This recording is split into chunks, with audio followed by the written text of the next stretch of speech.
What would 12-year-old you never believe about adult you? We never got that growth spurt we were promised.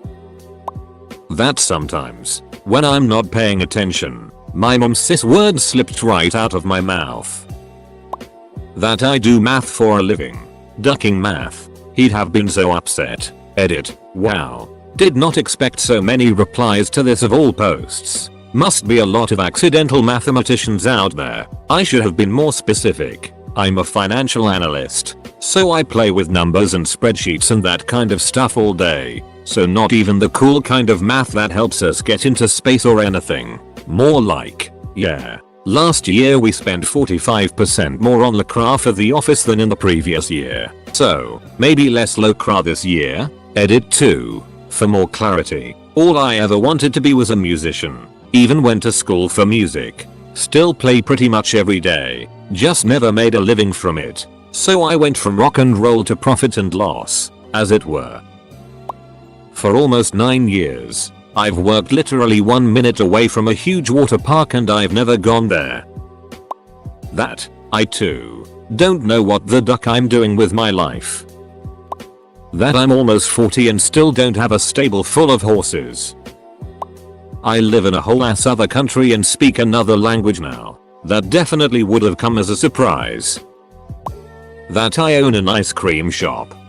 Edit. Holy cow. I posted my response, went to bed, and woke up to this blowing up. I will also add that because of my ice cream shop I was a contestant on Chopped. 12-year-old me would be even more shocked by that. IO.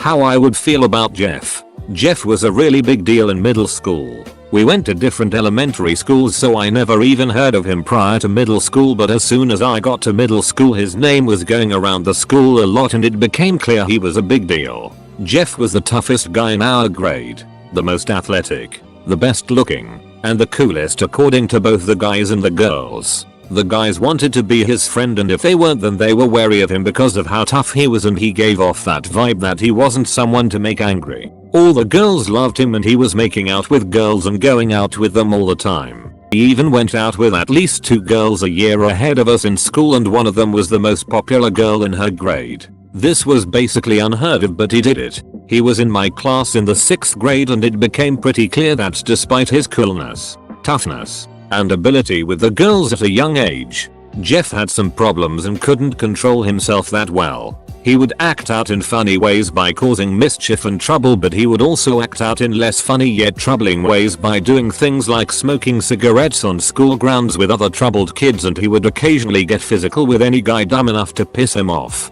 Because of this, he got detentions and suspensions. That year our class had a field trip to some place that I don't remember, but I do remember the bus ride to and from the trip.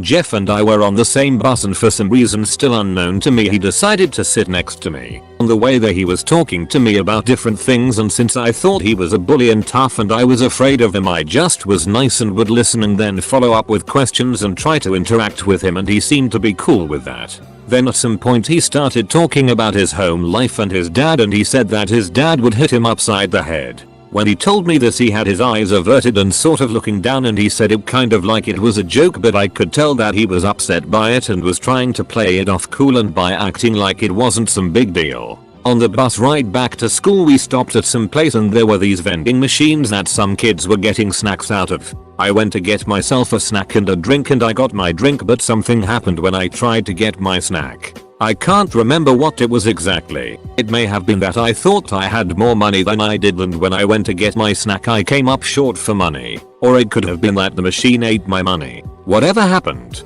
I couldn't get my snack and I was upset because I was pretty hungry. Without asking him or saying anything, Jeff just stepped in front of me and said I got you and put $1 in the machine for me so I could get my snack. Then we sat next to each other on the way back to school after that. At some point during that year we had a substitute teacher for our class and some kids were acting out and I was laughing because it was funny. Our substitute was a middle-aged woman and she was not happy at all. She was yelling at us to shut up and knock it off, and she physically grabbed me by the shoulders and then started pushing me downward into my chair and desk, and I was frightened by it. I was scared and didn't know what to do, and she was hurting me. When class ended, Jeff grabbed me by the arm and said, "Come on, we're going to the office," and he basically pushed me and pulled me down the hallway to the principal's office. I wasn't going to say no to the guy in a million years because I was afraid of him. We get to the office and he does all the talking and tells the principal what happened while I just sit there in silence, nodding each time that the principal asks me if what Jeff is saying is true. See, the principal had and would go on to have numerous run-ins and issues with Jeff because Jeff could not behave and kept getting into trouble way too often. The principal was wary of him and didn't trust him much, and I suppose he had good reason not to. However, I still remember the concerned look on his face when Jeff was telling him what happened. When Jeff was done talking, we left the office and the principal said he'll look into the incident, and that's all I remember. I figured that Jeff was just using me to act out and cause trouble or give the principal a headache in having to deal with him yet again. I was too afraid of Jeff to say to him that I didn't want to go to the office, so what happened, and that was that.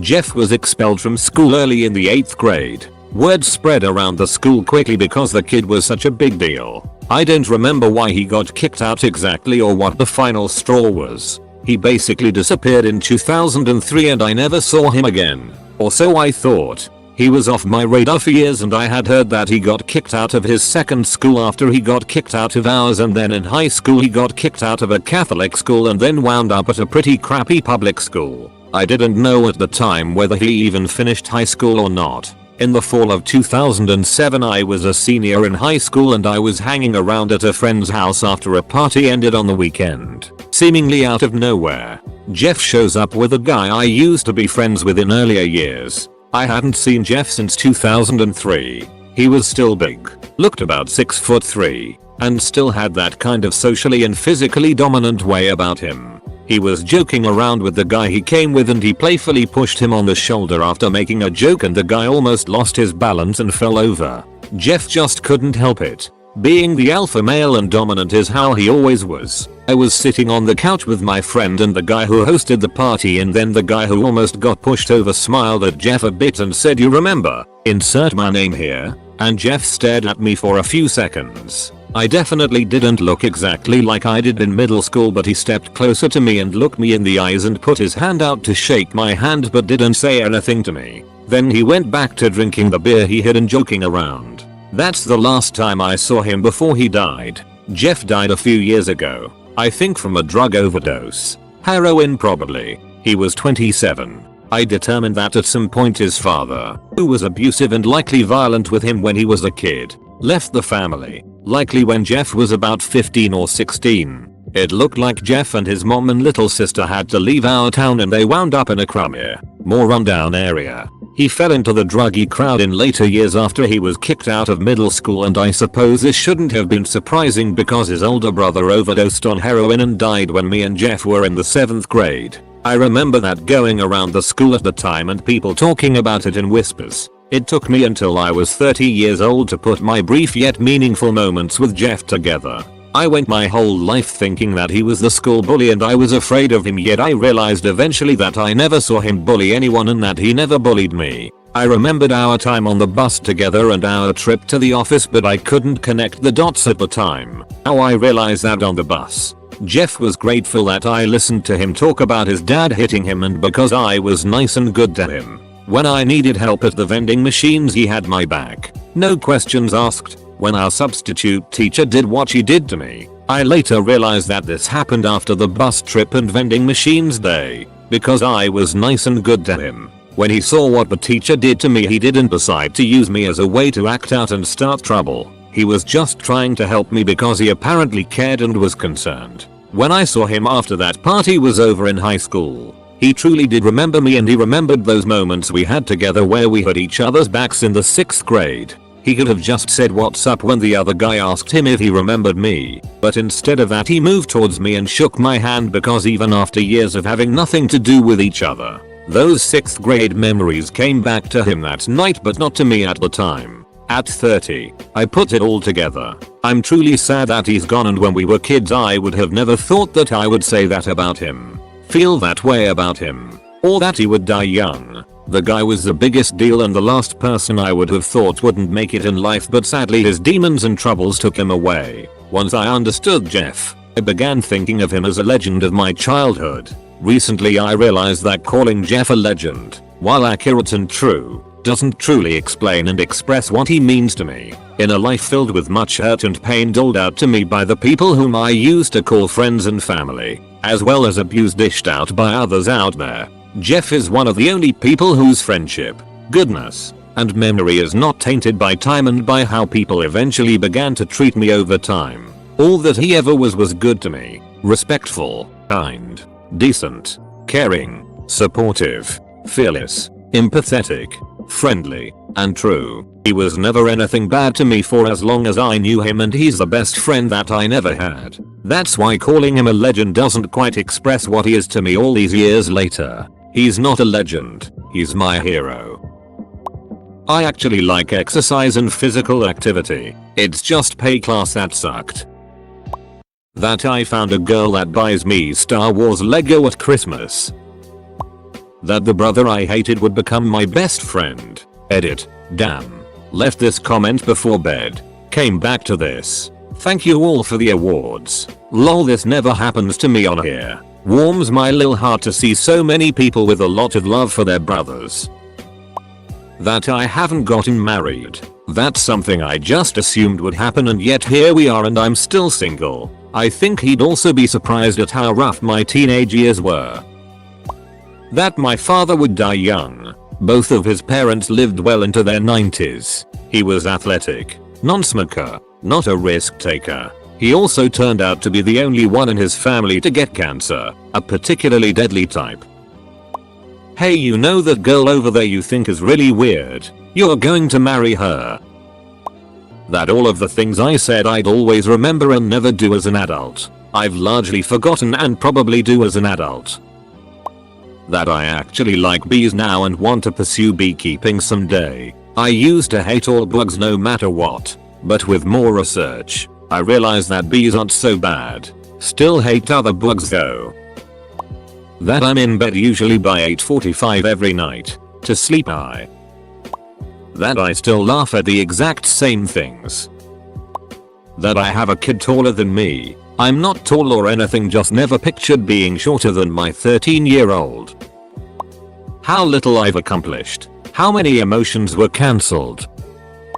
I'd still sit down for an all-night session of Dungeons and Dragons. I made it to 21.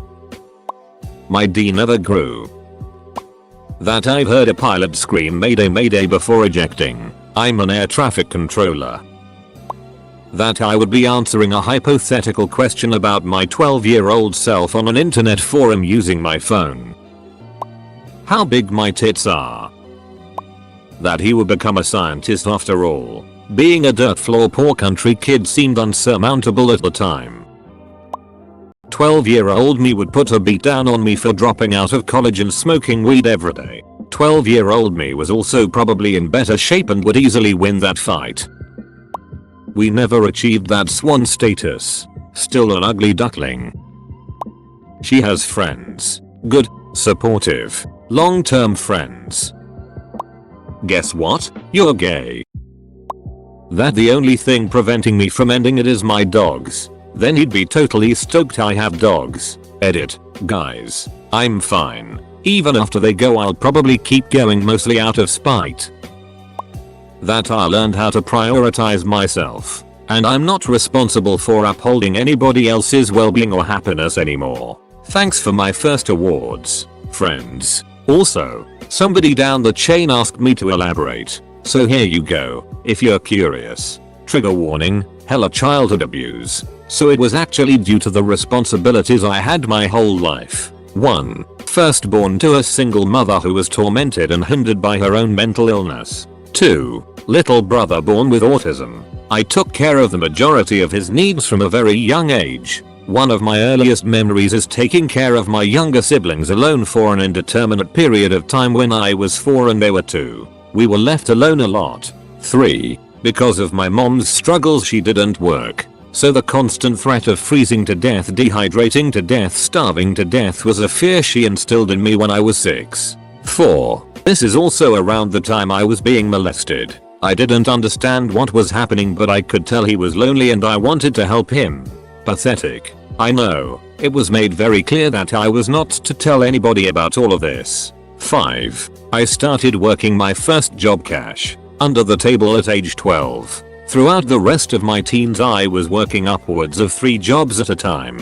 The jobs I worked were largely at and I was absolutely taken advantage of financially. I'd get paid sometimes as low as $2.03/hour, but I was so desperate I took the jobs anyways. 6. Not for nothing, but I also had to maintain perfect grades to keep up appearances. Thank God these perfect grades and spotless record secured me a full ride, need-based financial aid FTW, to my dream school, TLDR. Mom was crazy abusive.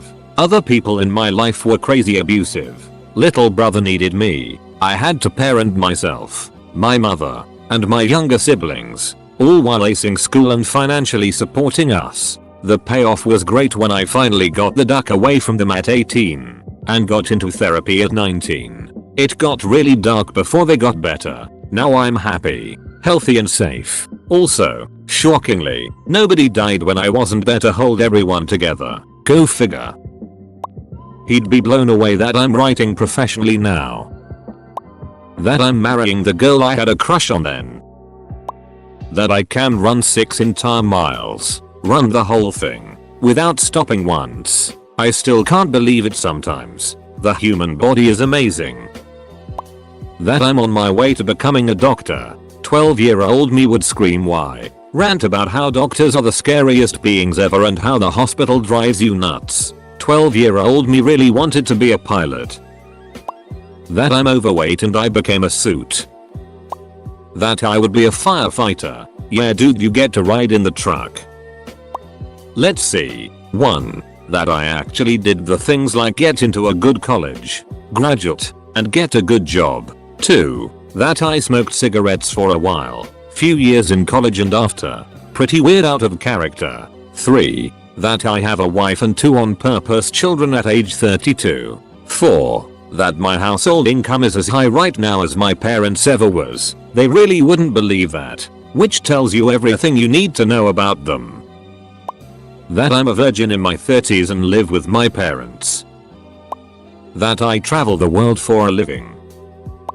My 12-year-old me would never believe both my biological parents are dead. Although from the father she would have expected it, but sadly mother died earlier. She wouldn't also believe that I've made it to 40 years old, because 12-year-old me always said that I wouldn't make it to my 30th year, and that I've gotten to 2 fights with a brain tumor and won them for so far. I'm sorry 12-year-old me. I just want to live, just to prove some people wrong. To prove them. Yes, I am worthy. Yes, I can. Am I a stubborn person? Well hell yeah. I'm in there for the long run. Edit. Wow. Never have I thought this would blow up as it did. Thank you for the awards, kind strangers. And also for the kind answers on this post. It's much appreciated.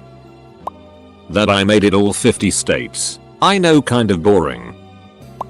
That I would become a heroin addict. I got my it together now. Got close to a year clean. But still man. Strange and dark times. Edit. Thank you so much to everyone who replied and gave awards. It means the world to me. I'm trying to stay clean, but battling a psychotic mental illness makes it difficult as dark. Obviously lol. But these replies keep me going when nothing else does sometimes. Thanks again. That my husband to be and my dad, who's from Sinaloa, Mexico, would shake hands. I was pretty terrified about being into guys as a Latino male at 12, and even more terrified that my super conservative parents' family would find out. After a while I just said duck it, and let my fam choose if they wanted to be a part of my life. Luckily I was pleasantly surprised. That I'm still alive. 12-year-old me was suicidal depressed. Still am. Hoping I will get better eventually, but it's been 23 years and hasn't gotten better yet. I did drugs. That I did, in fact, go on a date with a boy and get married to one. And also that I'm bisexual. I think my 12-year-old self would be more surprised about that first thing. I'm 25 and still haven't bought myself a RC car toy like I promised myself before. Sorry kiddo, you didn't make it as a pro wrestler, and you realized being a musician wouldn't pay the bills either. Lived with a couple strippers, a couple different times. That my political and religious views have changed, 18-year-old me would have been just as surprised. Edit, in case anyone is interested. I didn't expect this comment to cause a lot of discussion. Here's more info. I used to be extremely conservative. I still remember being a freshman in college and sticking out for it. I was definitely homophobic. As I went through college I slowly realized that I had been brainwashed into hating people and things. I had Muslim, gay, and liberal friends. My biggest revelation was breaking free of the identity politics that plagued my childhood. I voted for Trump in 2016 and it wasn't too long before I realized the mistake I made. I consider myself a moderate now, and I like to think I can see through the BS that politicians sling around. More recently, I have abandoned Christianity. I was never a huge participatory Christian, but COVID really tested my faith. I saw so many Christians turned themselves toward prayer and healing rather than masks and quarantine. It got to the point where it felt like everyone was actively brainwashing themselves with hokey mythology nonsense. I live in the Bible Belt and it's unlikely that I'll ever be able to come out about it. My career would be damaged by people thinking I was an evil atheist. When I was not 12 but 13, I got this crazy idea. I dreamed of someday loading a bunch of camping gear onto my bicycle and disappearing for a year or so to ride around the country. Also when I was 13, I started to see signs of trouble in my family. When I was 17, those family troubles would culminate in my parents' divorce. And when I was 20 years old, I would finally set off on that bike camping trip I dreamed of for so long. So 13-year-old me would be super stoked to hear that the bike trip actually happened. And he wouldn't be entirely surprised about the divorce and its lingering effects to this day. But 12-year-old me, yeah, he has absolutely no idea what's coming. That I wanted to kill myself lol. How many tattoos I have? Back then I never thought I'd get any. That I still like nerdy stuff. I look like the total opposite of the kind of guy who would. How much of a disappointing piece of human trash I am.